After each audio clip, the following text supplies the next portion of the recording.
என்னம்மா என்னம்மா, ரோட்ல எத்தனையோ அனாதை கிடக்கு, எத்தனையோ தாய் இல்லாம கிடக்கு, எத்தனையோ சாப்பாடு இல்லாம கிடக்கு, எத்தனையோ உணவு இல்லாம கிடக்கு, எத்தனையோ தூங்க அப்படியே தண்ணிக்குள்ள கிடக்கு. அதோட தூக்கிட்டு வந்து பராமரிங்கம்மான்னு ஏதாச்சும் சொல்றீங்களா உங்க வாயினால?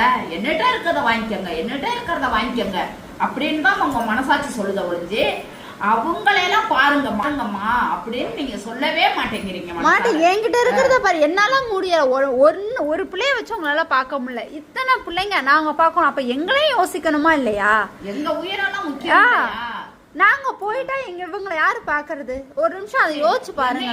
அப்படியே மைண்டே என்னையே சாகடிக்கிறீங்கம்மா.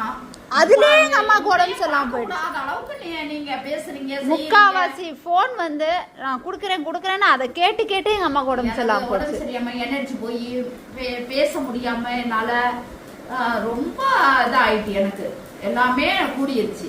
உங்கள்ட்ட நீங்க குடுக்கறத வாங்கலன்னா நாங்க கெட்டவங்களா ஆயிடுவோம், வாங்கினா நல்லவங்க. அப்படி ஒண்ணும் நல்லவங்களா இருக்க அவசியம் இல்லைங்க எங்களுக்கு.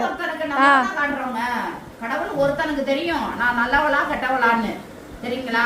நாங்க ஒண்ணும் அப்படி ஒண்ணும் நாங்க வந்து எங்களுக்கு யாரு உதவியுமே இல்ல. வேலை பார்க்க வரவங்களா மாசம் 30,000 ரூபாய் கேக்குறாங்க. இருந்தாதான் வேலை பார்ப்பேன்னு இந்த பிள்ளைங்களுக்கு நாங்க ஆள் போட்டும் பார்க்கணும். மாசம் 30,000 ரூபாய் எங்க போய் நிக்கும் சொல்லுங்க? நானும் எல்லாத்தையும் கேட்டு பார்த்துட்டேன், எனக்கு உதவியே கிடைக்கல, யாருமே ஹெல்ப் பண்ணல. இன்னும் பிள்ளைங்களுக்கு ஊசி போட முடியல, இன்னும் ஆபரேஷன் பண்ணணும், இன்னும் கரண்ட் இழுக்கிறதுக்கு அமௌண்ட் கட்டணும். எதுவுமே இல்லாம உட்காந்துருக்கோங்க. அந்த அரிசி கூட இல்ல பிள்ளைங்களுக்கு. அரிசி கிடையாது, விறகு கிடையாது, எவ்வளவு பிரச்சனையில இருக்கிறோம். இங்கதான் என்னால முடிஞ்சதை நான் செய்யறேன். 150 பிள்ளைங்களை வளர்க்குறேன். எனக்கு என்ன செய்யணும்? எனக்கு ஐயா மோடி ஐயா அவர்களுக்கு ரொம்ப ரொம்ப தாழ்மையுடன் கேட்டுக்கொள்கிறேன். பிரதமர் ஐயா அவர்களே, நீங்க வந்து இந்த வீடியோவை யாரு பார்த்தாலும், டெல்லியில உள்ளவங்க யாரு பார்த்தாலும் மோடி ஐயா அவர்களுக்கு கொஞ்சம் டிரான்ஸ்லேஷன் பண்ணி என்னுடைய தமிழ்ல அவங்களுக்கு, அவங்க ஹிந்தியில அவங்களுக்கு உரையாடி எங்க சேனலை கொஞ்சம் அவங்கள்ட்ட அறிமுகப்படுத்தி வைங்க. எனக்கு உதவி அவசியம் வேணும். நான் இன்னும் நிறைய டாக்டரை பார்க்கணும். ரோட்ல நிக்கிற பிள்ளைங்களுக்கு ஆபரேஷன் பண்ணணும்.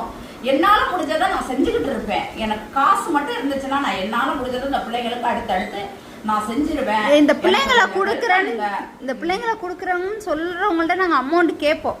கேட்டா இது வரைக்கும் அந்த அமௌண்ட் கொடுத்து யாருமே கொடுத்தது கிடையாது. இவங்க எல்லாமே ரோட்ல இருந்து நாங்க என் கண்ணு பட 50,000 கேட்டிருக்கேன், 1 லட்சம் கேட்டிருக்கேன். ஏமா வளர்த்தீங்க? வளர்த்ததை கொண்டு வந்து கொடுக்கணும்னா 50,000 கொடுங்க, 1 லட்சம் கொடுங்க. அது கேட்டோம்னா நான் ரோட்லயே விட்டு போயிடுறேன்ட்டு போறீங்க. நீங்க ரோட்ல விடுங்க, எங்கடாலும் விடுங்க. நீங்க வந்து என்னட்டா கொடுத்துட்டு நீங்க போய் நல்லா இருப்பீங்க.